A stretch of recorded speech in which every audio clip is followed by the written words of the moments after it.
नमस्कार, हमीदा से आप सभी को राम राम। अतः उसके साथ में आपको जय श्री कृष्णा,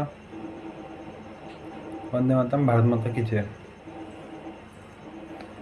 तिरंगा मेरा अभी फिलहाल मेरे पर नज़दीक में नहीं है, दूर है। तो आज की मेरी वीडियो, आज का मेरा जो ये जो सेशन है, ये जो वार्ता है, ये क्यों किस लिए बना रहा हूँ, एक मिनट आपको पूरा समझा दूँ। तो काफ़ी टाइम से पहले आपको मैं अपने बारे में, हाँ एक चीज़, काफ़ी लंबे टाइम हो गया है, काफ़ी टाइम से मैं गायब था।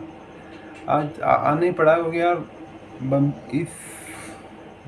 इस टॉपिक पे वीडियो बनाना इम्पोर्टेंट था, ज़रूरी भी था। काफ़ी टाइम से इस टॉपिक ने मुझे परेशान किया, तो अपनी परेशानी को व्यक्त करने के लिए आया हूँ। काफ़ी लंबे टाइम से गायब भी था, तो मैं आपका अपना हैप्पी मास्टर आदित्य सिंह कुमार राव उपाध्याय, तो स्वागत है आपका हैप्पी मास्टर पे, वेलकम। तो आज का मेरा टॉपिक है, भारत का एक सेक्टर है जो डेवलप हो जाना चाहिए था। लगभग 20 साल पहले ही या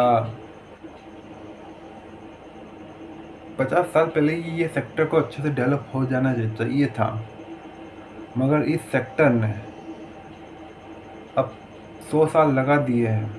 100 साल हो चुके हैं इस सेक्टर को झेले, और जिसकी मैं बात कर रहा हूँ वो है भारत का फुटबॉल। भारत का एक स्पोर्ट है जो कि सेकंड लोकप्रिय स्पोर्ट है, जिसका नाम है फुटबॉल। अब मैं बोल रहा हूँ लोकप्रिय स्पोर्ट, और तो मैं इसकी जो भारत इंडियन फुटबॉल को बंद करने की मैं मांग कर रहा हूँ, और वो क्यों कर रहा हूँ। तो आपके मन में सवाल हुआ कि यार एक सेकंड पॉपुलर स्पोर्ट्स को आप बंद कर रहे हो, वर्ल्ड का सबसे ज़्यादा पॉपुलर स्पोर्ट फुटबॉल का, जो उसका जो भारत का जो भी है रिप्रेजेंटेशन का, उसको आप बंद करने की बात कर, यानी कि क्यों कर रहे हो। तो अब बात करते हैं फुटबॉल की। तो फुटबॉल एक इंग्लैंड ब्रिटेन वाला ये कॉलोनियल रूल का एक स्पोर्ट था। फिर आपने जब साल 1930 को ये ऑर्गेनाइज या एक स्ट्रक्चरल वे में हुआ, जिसका सबसे पहला जो 1930 में जो साउथ अमेरिका, यानी कि लैटिन अमेरिका की जो कंट्रीज है, उरुग्वे में, ये जो 1930 को ये फीफा वर्ल्ड कप, फीफा, जी हाँ, फुटबॉल की, जिस प्रकार से क्रिकेट में आप आईसीसी जो इंटरनेशनल क्रिकेट की गवर्निंग बॉडी है, इस प्रकार से इंटरनेशनली फुटबॉल की गवर्निंग बॉडी फीफा है। तो फीफा वर्ल्ड कप सबसे पहला 1930 में उरुग्वे, यानी कि जो अर्जेंटीना और ब्राज़ील के बीच में एक छोटा सा कंट्री है, वहाँ पे स्टार्टिंग हुआ। 1930 में हम आज़ाद नहीं हुए थे, और कहीं ना कहीं कुछ हमारा भी खामियां थी कि हम अपना रिप्रेजेंटिंग 1930 आने की मैंने कि जो प्री पोस्ट इंडिपेंडेंस के बाद, जो सॉरी प्री इंडिपेंडेंस से पहले हमारा जो एक होता है रिप्रेजेंटेशन नहीं बना पाए, जो भी था फलाना टीम का, बोली मारो, फॉरगेट इट। साल आता है 1947 को हम, यानी कि हमारा प्यारा भारत आज़ाद हुआ था। आज़ाद होने के 47 के महज कुछ 2-4 सालों के बाद में 1950 को ब्राज़ील में, आई थिंक मैं करेक्ट हूँ तो, क्योंकि फिलहाल मैं यहाँ पे 1950 का वर्ल्ड कप का जो होस्ट का नहीं आइडिया, बट हाँ 1950 को हुए थे वर्ल्ड कप। जी हाँ, 1950 को वर्ल्ड कप हुआ, फीफा वर्ल्ड कप, जिसमें भारत क्वालिफाई भी कर चुका था लगभग, मतलब कि क्वालिफाइड ही था, बस उसको वर्ल्ड कप में खेलना था। मगर होता क्या कि हमारे एक तो कुछ नंगे पैरों की वजह से, या फिर कुछ ये जब फलाना टीम का ना एक्सक्यूज़ दिए जाते हैं। हालांकि एक्चुअली प्रॉब्लम ये थी कि पहला तो नंगे पैर, हमारे पास इक्विपमेंट वगैरह, पूरी जर्सी वगैरह, पूरा कॉस्ट्यूम वगैरह वो सब नहीं था। दूसरा, हम ट्रेवल करने नहीं गए जहाँ पे हो रहा था वर्ल्ड कप, और हमारी प्राथमिकता एक पर्टिकुलर स्पोर्ट्स की जगह ओलंपिक की ओर थी। यानी क्या ओलंपिक को प्राथमिकता देने के चक्कर में अपने इम्पोर्टेंट फीफा वर्ल्ड कप भी ठुकरा दिया। 1950 का। अगर 1950 का अगर वर्ल्ड के टाइम पे भारत को जो जैसे 1950 करीब आ रहा था, उस टाइम पे भारत को एशिया का ब्राज़ील बोल के थे, क्योंकि हमारे इंडिपेंडेंस के बाद में हमारी जो एक जो रैंकिंग थी, हमारा जो खेलने का तरीका था, जो भी हमारा जो फुटबॉल था एकदम टॉप लेवल नॉच का था। और उसी काल में हम एक जिस प्रकार से हम हमारे जो इंडियन भारत की हिस्ट्री में हम एपीजे अब्दुल कलाम को एज ए मिसाइल मैन के रूप में याद करते हैं, उसी प्रकार से फुटबॉल की भी एक फुटबॉल इंडियन भारत के फुटबॉल मैन यानी कि जो जिनका नाम था सैयद अब्दुल ऐसा एक कोच थे, कोच उनके उनके नेतृत्व में, उनके कोचिंग गाइडेंस में भारत इतना मजबूत फुटबॉल में बन चुका था, इंडिपेंडेंस के इतनी जल्दी कैचअप कर लिया था।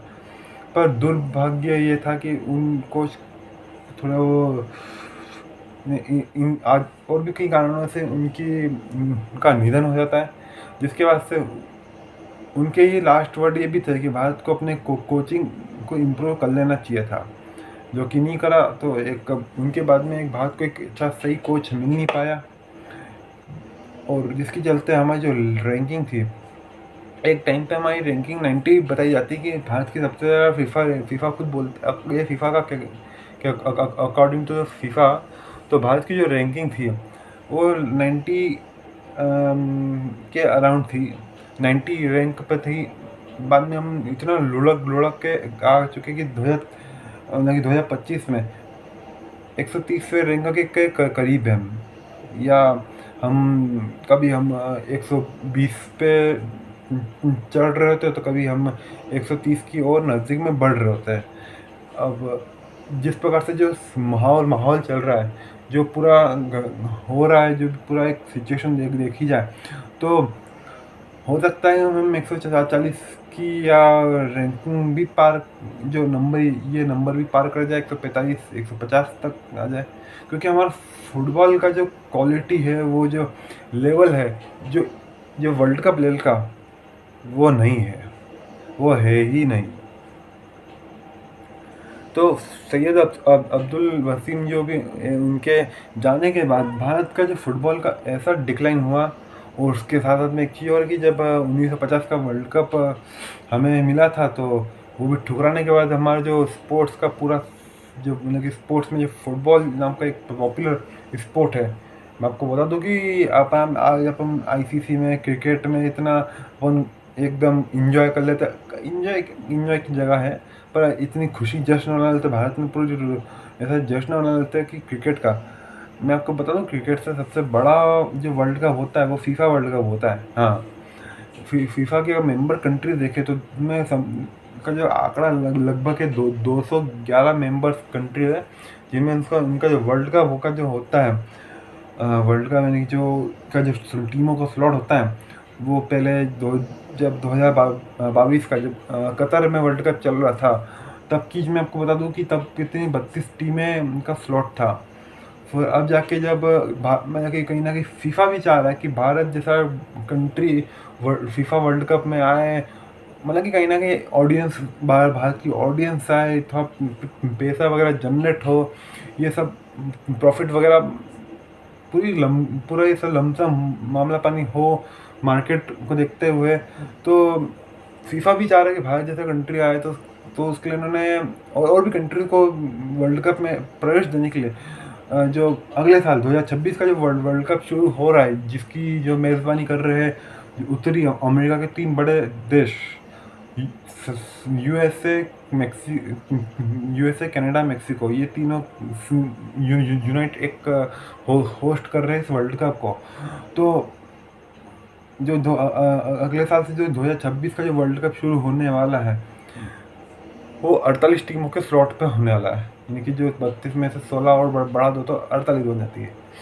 अब उसके बाद में अगला जो वर्ल्ड कप है, जो 2030 को आने वाला है, अब क्योंकि हमारी जो, मैं आपको बता दूं कि अगले साल का, जो मैं आपको पहले ही बता दूं कि अगले साल का जो वर्ल्ड कप है 2026 का, जो अगले साल चालू होने वाला है 25 के आदमी, वहाँ पे भारत नहीं मिलेगा, आपको पहले देखने नहीं मिला। कारण क्या है कि हम क्वालिफाई नहीं कर पाए।